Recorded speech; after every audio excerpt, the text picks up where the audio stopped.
Anu, Ki Ageng Mangir karo Pembayun. Pembayun Duwe ngon-ngon. Oh, nah, jenenge Belang Menyunyang. oh ngoten. Oh, apik-apik niku. Apik ta? Apik-apik. Tak dapuk Belang Menyunyang kowe, Mas. Ya. Apik-apik. Rasa. Belang Menyunyang. Wah, ya. Tangkap berarti ya.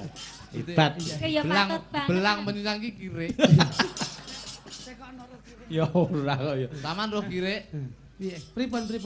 Loh, aku ku ora mung ngeruh, ning aku iso jagongan karo Kirik. Kok saged? Ya ora? Iya. Lah ya ki iso. Nek ora iso, ora nyaut aku mesti. Berarti aku kirik. Lah kowe iki ora rumangsa. Ya roh Kirik roh. Lah, Belang Enten Menyunyang apa? kuwi mau. Pripun enten Kirik ten apa pripun? Sebabnya napa kirik kayak lek pipis lek nguyuh. Heeh. Pirik pipis lah kowe apa? Kirik kayak nguyuh. Iya. Sikile kok mesti diangkat sisih ngene. Ayo wis Ya biasane ngono kodrate kok. Biasane ngono kok. Kodrate ngono. Salah ngono. Lah Sebab apa kok kirik lek nguyuh kayak sikile diangkat siji ngene. Ah sebabe? Mergo lek ra diangkat lek ngene nguyuh ngene, mesti nguyuh raine dhewe.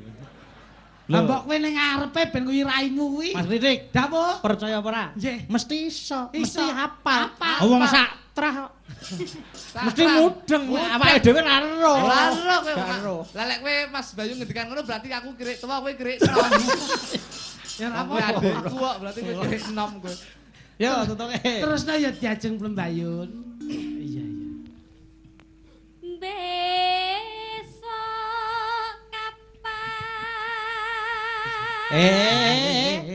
Sing kon sapa? Kowe iki manut sutradara kan. Iki kene kok ya.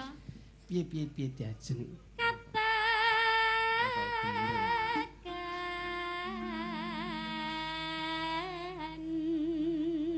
Aku yen keprungu suaramu wondene rasa kangenku bisa kaobati diajeng Plembayun. Saestu Iya. Kang Mas. Wondene tak ibaratke awake dhewe kaya manuk sakembaran sing mangkring ana wit ringin ya diajeng. Nggih. Manuk endi lah? Lho. Manuk Alah, sakembar. manuk mata micek ya. Piye to? Lho ora nek wit ringin ora nek manuk kok tidak. Aku ki Iki ibarat iki ning taman. Taman. Ora ning Penonton sekarang itu jangan dibodohi dengan keadaan. Lho, piye to? Dadi penonton saiki mu pinter-pinter, ora usah dirayu. Lah terus Dadi kowe ngrayu ki sesuai dengan keadaan, sesuai dengan kahanan. kowe aja maido mbok kowe nek coba dipraktekke. Pembayun. Wonten dawuh Kakang Suarane Mas. gila. Kacang Mas dengkul mlocot kowe. Lha apa? Kakang Mas. Kakang Mas. Kowe ngerti kuwi apa? Sing padang kuwi. Lampu Kang Mas. Apa bedane lampu marang sliramu, Cak? Oh. Ya Tukang kena diesel. beda nek lampu ki nganggo listrik lho Mas. Kuwi salah bocah iki. Lho kok salah piye? Yen lampu kuwi madangi pagelaran bengi iki, tapi yen sliramu bisa madangi sak jroning ati. Piye? Ora Mas. Ora kok dengaran lho. Utekku mletik tenan lho Mas.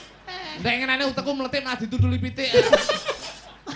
Yo nah tutuke yo. Coba. Nah. Anu. Wah, Mas Klidik pedot jenengan Mas Klidik. Diajeng Pembayun. Wonten dawuh. Pedot. Kowe ngerti bedane gelang karo sliramu apa ora? Mboten Kang Mas. Yen gelang ki iso melingkar ana ing tanganmu ning yen sliramu iso melingkar ana sajroning atiku diajeng. Wah, Kuwi biasa tiru. Pembayun. Pembayun. Kowe ngerti apa ora bedane kethek karo kluthuk? Mboten Kang Mas. Ora ngerti? Mboten. Waduh, kuwi ora ana bedane ya. Ya pancen aku termasuk munyuk. Nesu. Ora nesu. Pisan kas bola biacok. Lah Loh, wong kan ning nesu. tenan lho. Wong ki tanamkan jiwa kesabaran yang besar. Tapi dilokne mau kirik ki munyuk. Wong ki sing konsisten ngono. Kirik apa munyuk ngono lho. Ya tapi paling tidak Aku seberapa kecemoohan dari orang lain itu adalah anugerah. Jadi paling ora itu tanamkan innallaha ma'asabirin. Orang sabar itu kasih Allah. Ora usah ndadak dipaidu. Ki wetno ora rembug masalah kethek-kethek. Sabar. Mudeng kethek to, Mas? Iya. Jenengan ya mudeng kethek. entek. Jenengan ya mudeng kethek. Loh. Lah kethek kuwi nek menek ning wit ki biasane ki midun ki apane sik? Sikile, Duk, tangane, uduk, sikile, duk, tangane, uduk, sikile. uduk. Aduh mulut. Mau dibolak-balik ya. Lapane. Wis ora usah dipikir sak karepe kethek arep mudun sikile sik ya ben, arep mudun tangane sik ya ben. Ora usah mikir nemen-nemen. Awake dhewe mesti ra trimo mergo iki mboke kethek. Berarti Mbok kethek sane ngraf gitokmu kuwi kok iso. lek iki ora kethek iki beruk iki. Coba rung-rungen Kakang Mas Jok Luduk. Bingung rum ayo. Kakang Mas Jok Luduk. Gak aku lara ati aku. Ngopo? Wis aku ya kirik ya munyo. Ora. Ya wis. Aja dadi gelaning atimu kabeh mimo minangka pacoban Kakang Mas. Coba panjenengan diaturi karo penyanyi Mas Klitik sejatosipun Mas Luduk menika priyayi. Ngoten Ji. Manungsa ingkang luhur. Lho wis tak luhurke. Ya pancen kowe wis ngomong kaya ngono, aku seneng aku. Ah nggih. Nggih menika pancen. Ajak Luduk. Piye diamput? Piye kok bagus. Hei. Diamput mbahmu kuwi. Diajeng Kok diamput. Jajeng. Ayo diwiti. rung-rungen jajal. Monggo. Iya. Senajan rupamu mocar-macer Kang Mas. Rumah samu karak piye? Muter-mater. Rupa kaya karak. Lah nek ya tenan lho rupane ki iso renyah ngene iki lho. Iya. Kadyan rupamu tak demuk anget ngono lho. Kan kaya ledong.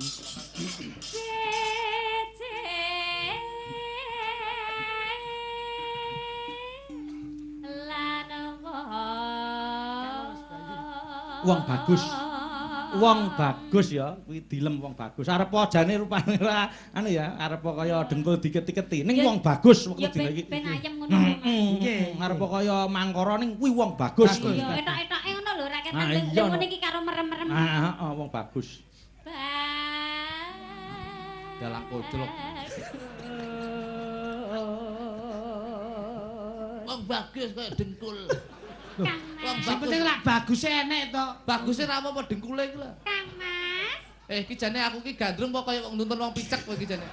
Kowe iki wong wedok ya madhep rene. Mentolo gak digandeng kok. Wow. Tak kira tak jak ngemis. Sing wedoke modele kaya kotak amal lho model.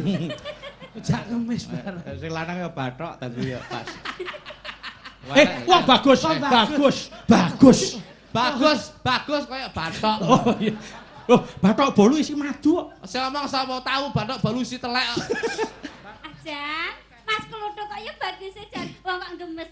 Iya. Jan, irunge ki lho. Ajan. Aku gumen ki lambene ki lho, Mas. Hei. Kok edan. Kok iso mbok rayah iki. Aku lek dilem nek kudu mie. Bangsamu. Kita itu di sini itu Ada batasan. Mas Luduk. Wayang ki tontonan ya tuntunan. Mawa tatanan. Tontonan ki ya tuntunan. Alah padumu pengen nek. Oh, Lah nyapa to Mas wong Kluthuk.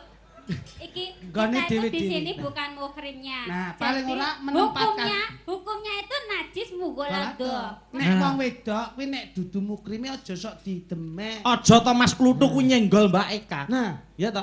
Sedeng Mbak Eka kena ngidune Mas Kluthuk kudu wudu. Lho, Aku tak wudu sih. mergo dudu mokre. Sik, ki aku kaya rumah samu hidup kirek nah ya. Ora. Wong jenenge wong kuwi dudu mukrime nyenggol wis najis. Ora nyenggol idune iki mesti kirek. masa Angel kok jak omongan angel. Ora apa-apa wong sak bungkus ya 22.000 kok ya. senengamu. Nek lho tenan lho. Piye? Aku ndek mau mlebu rene iki lho, Mas. Nyapa? Kan nyampe nyebrang. Iki ngerti-ngerti anak kirek lho. Oh, iya? Hop ngono kuwi, Mas. Kowe ketok ayu kupingmu budek kowe. Kok budek piye? Unine kirek iki ra hop. Iki lho. Lah piye? Guk. Lho, Pak. Ora ya wong sing mau ki liwat ki aku sing menabrak aku ngerti-ngerti. Hop. Unine ora hop. Sing bener. Kak, Sik, Eka. sik. Kok ketoke malah Aja tok pahido. Sik piye? Kirike sapa? Lah ya kirek iki kono apa kono kok Nah, kuwi. Kok iso malah apik kowe jenggonge lho. Anu dulur, sesuk ketoke metune 11 ketok. Oh, tak kandhake Pak Kapolsek lho. Kowe kena 303 KUHP tenan. Yo tutuke sik. Tutuke. Lho. umpama nonah koda Wis iso mbok tomboki dhewe. Akrek. Wah, lah guluku tik. Nggih. Gunyuwara rada rekoso. Panjenengan niku kirang istirahat to, Mas. panjenengan ngunjuk kencar rumiyin. Nggih. Ora tak demke, wah wis cilaka nanti. Yo. Ngono. Tanpa Ya, kaget, Piye. sasat Semune sapa? sarahing jolodri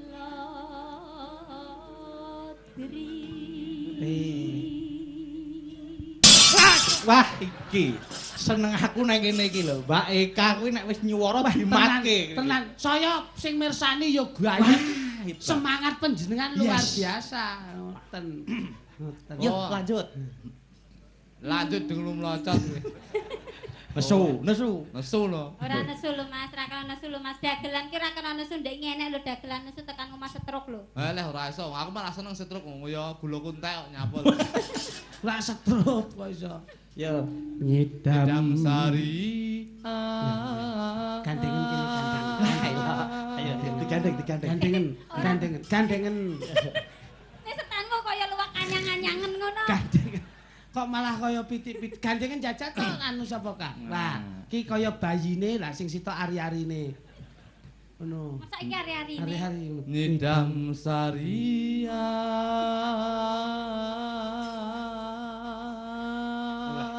Matno nek nembang irunge lak mekrok.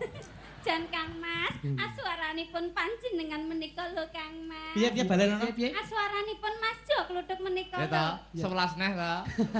Kita Lha piye to? suaramu Mas ngono lho. Oh. Nyidam Sari.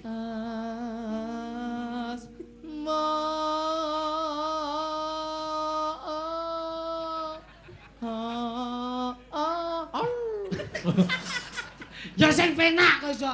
Nyidam Sari Ias. Ayo terokne kene. Dadi ben wong ki iso serasi. Iya. Kene lho. Iya. Nyidam Sing apik. Sari Ias.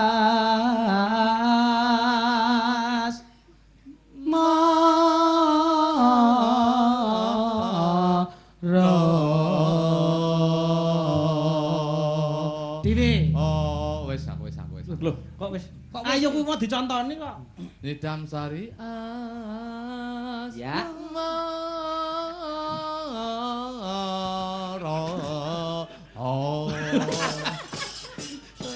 Monggo dipun dadosaken Gus. Dipun garap cara tayub Nggih. sing beksa khusus Mas Kluthuk. Siap. Mas Klitik lenggah. Oke. Alah. Melu delake mumet das kuwi. Ya ditinggal ngomah ndase. Tinggal omah piye tau tak tinggal omah malah dilus-lusan aku gila kok mulai. Lah kowe nek mau melu iki arep melu dalang sapa? Aku wis melu dalam Jare- sing sepi ya aku wis. Mau kira rasan Mas kluthuk jaran melu Mbah Narto.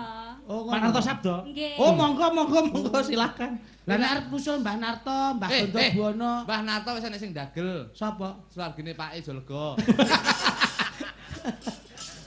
Oh iya, wis derek bela sungkawa ya. Nggih. Mas Klitik Mas Pun, Kluthuk. kula yakin Bapak teng mriko nemu kamulyan ketemu Pak Jorono, Pak Joglo mriko. Ah iya, wis. Sing Malaikat mesti ora bakal takon. Sing Angger ditakoni dibanyoli mesti malaikat guyu, mesti bablas. Bablas. Pokoke sing slamet ki ning akhirat ya dagelan karo wong budek. Nggih. Kok ngono? Iya wong budek ki angger malaikat teko ora krungu wis slamet ora sida mati. Mulane kuncine siji Bapak ndek ngenane anggone but dikubur, kula aku ya tak ilmune dagelan tak cakne. Piye tuh? Tak wae mori lawas Pak E aku. Lho piye? Loh, lah ngapa? Dadi malaikat anggar takok no awre teko no mayit ndi? Oh mayit lawas iki Oh dadi iya, alih. ora sida teko dikira lawas kok mayite. Kuwi malaikate ya terus nulis. Piye Mas? Kocluk kae. Yo, Jalega. Aduh. Kluthuk ya. Mas Kluthuk ya.